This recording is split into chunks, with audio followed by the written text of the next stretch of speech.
Hi Capricorn, this is Job. Welcome back sa ating channel. By the way, Capricorn, this is your timeless reading. Gamitin ang reading na ito bilang gabayan lamang. Kung naka-resonate kayo, comment down. Tandaan Capricorn, ito ay general reading. Kunin nyo lang po kung ano naka-resonate sa'yo. This is for you Capricorn.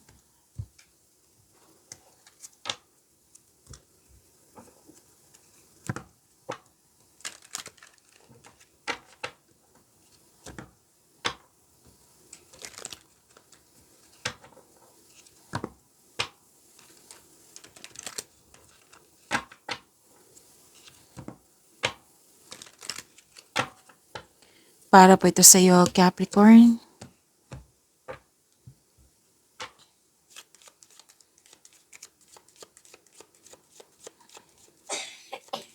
Maraming salamat po sa inyong patuloy na suporta, sa mga nag-donate, sa mga hindi nag-skip ng ads.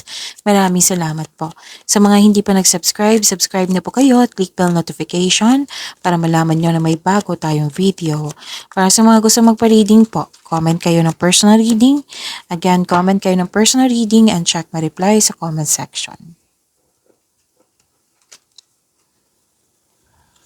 Oh, wow. May malaking influence ng isang babae po. Pwedeng ikaw to, pwedeng siya. May new beginning at huwag kayong mag-alala sa new beginning na ito kasi this is change for the better. Makakatanggap din kayo ng good news. Oo, may paglilipat sa malayong lugar. May nakita rin akong buntis dito or nanganak or oo. Pwede na ikakasal din. Tapos prosperity is yours. Oo.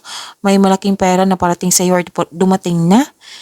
Pwede din maraming orders, kliyente, customer, project na makapagbigay sa iyo ng malaking pera. Cash flow, maraming transaksyon. Claim niyo po, ang ganda.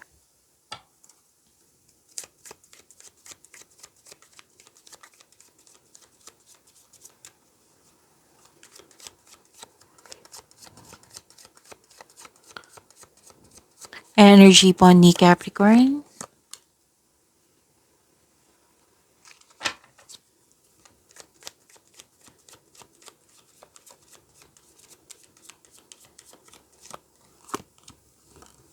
Oh, lumabas din, oh. Para sa mga bago dito, kung may napansin kayo na repeating message, yan po yung pinupush ng card sa inyo na kailangan yung bigyan ng atensyon, solusyon at aksyon kung maaari po. So, oo, kung nanood kayo sa monthly nyo, daily, weekly, dito din, yun po, kung may napansin kayo na repeating message, bigyan nyo po ng aksyon, solusyon at atensyon. Okay? So, ano yung energy ni Capricorn?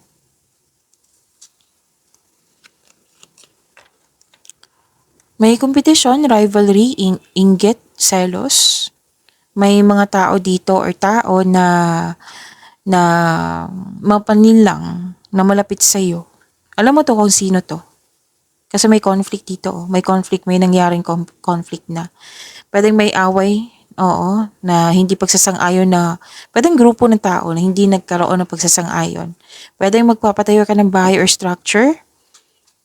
May annoying delay or pangyayaring hindi mo control. So you need to slow down, pay attention to its details, focus on one thing at a time. Naiirita ka sa mga taong tanong ng tanong sa'yo na, like for example, kailan ka ba ang kasal? Kailan ka ba magjojowa? Kailan ka ba magkaroon ng anak? May napapressure sa iyo na naiirita ka sa tanong ng tanong. So, kung para hindi kayo mairita or magalit po, umiwas na lang kayo sa ganyan. Or, bigyan na lang ng unawa. Okay, so we are here to have inner peace. Diba? So, mas piliin niyo po yung inner peace kaysa sakit ng ulo. Kung pwede po.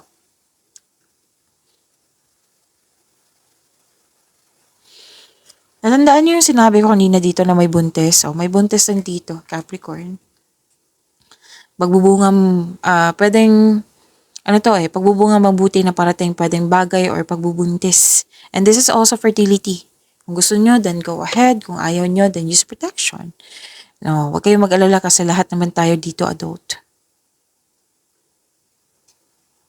And this is also means abundance and success. Be happy with the results of your action. May parating na malaking pera or unexpected job opportunity.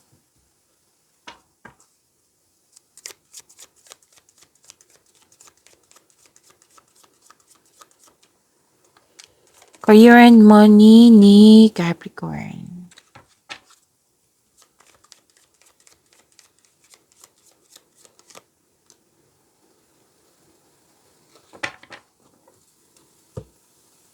New beginning. Nakikita ko rin dito na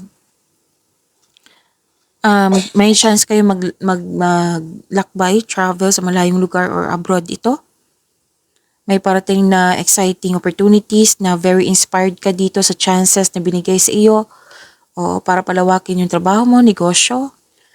Pwede yung pagsisimula ito ng bagong pagsisikap po. Sobrang sipag mo, creativity.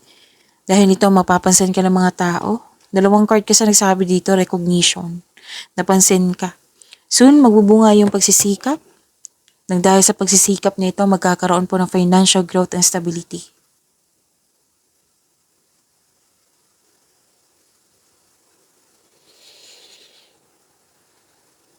So, this is Money Luck, L-U-C-K. Dalawang card mismo nagsabi niya na. And, recognition, yung awards and fame, andito po. May pag-asa kang madama, maging positibo at gumawa ng paraan. So, this card offers hope and guidance. Kung nahihirapan ka ngayon, have faith that your luck is about to change for the better. L-U-C-K po. So, you're very inspired sa pag-create ng beauty and style in your home. Pwede nagpaayos kayo ng bahay. Or di kayo nagpatayo kayo ng negosyo. And sabi ng yung card dito, all your dreams are coming true.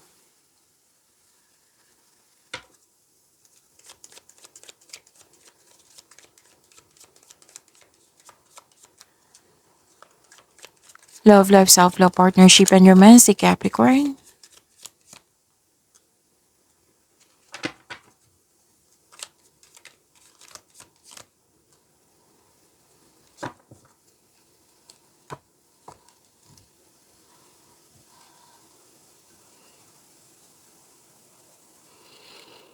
Okay, makaka-receive kayo ng single ka man marelasyon sa buhay mag-asawa, makaka-receive kayo ng tulong o regalo. So, andito pa rin yung malaking pera po. Oo, pwedeng return investment to. Or pwede din na kayo ang nabigay ng tulong o regalo kasi mahilig din kayo magtulong nag-donate kayo sa charity or sa mga tao na ngailangan.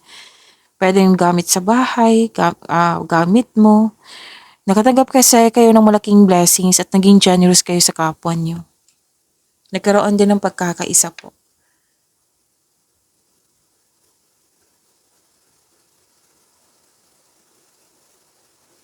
Nakikita ko rin dito na sa mga single, may inisip ka dito parang pumipili ka ng tao. Pwedeng kaibigan, pwedeng maliligaw or niligawan mo na kung sino yung right person sa iyo, yung genuine na tao. Tapos ingat na lang po sa sobrang pag-iisip kasi nakikita ko dito na ang ending nalilito ka na. So don't hesitate too long. Sa mga relasyon sa buhay mag-asawa, temptation to So, ingat kayo sa temptation. Kung kayo po ito pwede din kaibigan mo nagkwento sa'yo na-tempt. Oo, na problema mo yung problema niya. May temptation ako nakikita dito. Pwedeng igasta yung pera, pwede din na sa mga kumita na dito, na-tempt kayo sa isang tao, or may nangungulit sa'yo. Yan.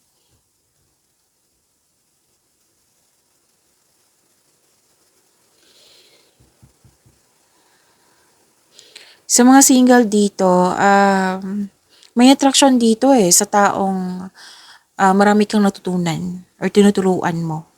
Pwedeng magaan ang loob mo sa kanya or about romance ito. Natandaan niyo yung sinabi ko kanina dito na may kasal at dito din. Na lumabas din siya dito na may pamamanhikan, may magaganap na kasal, may wedding bells is coming. Oo. May masusunod na tradisyon, any kind of tradition, tradisyon ng mga Pinoy. May masusunod po. Tapos may nakita nga akong celebration dito, togetherness. Nag-celebrate. At nag-move forward. You're embarking on a healing journey. Pag-imani niyo po yung blessings sa binigay sa inyo. Capricorn, see you tomorrow. Maraming salamat po.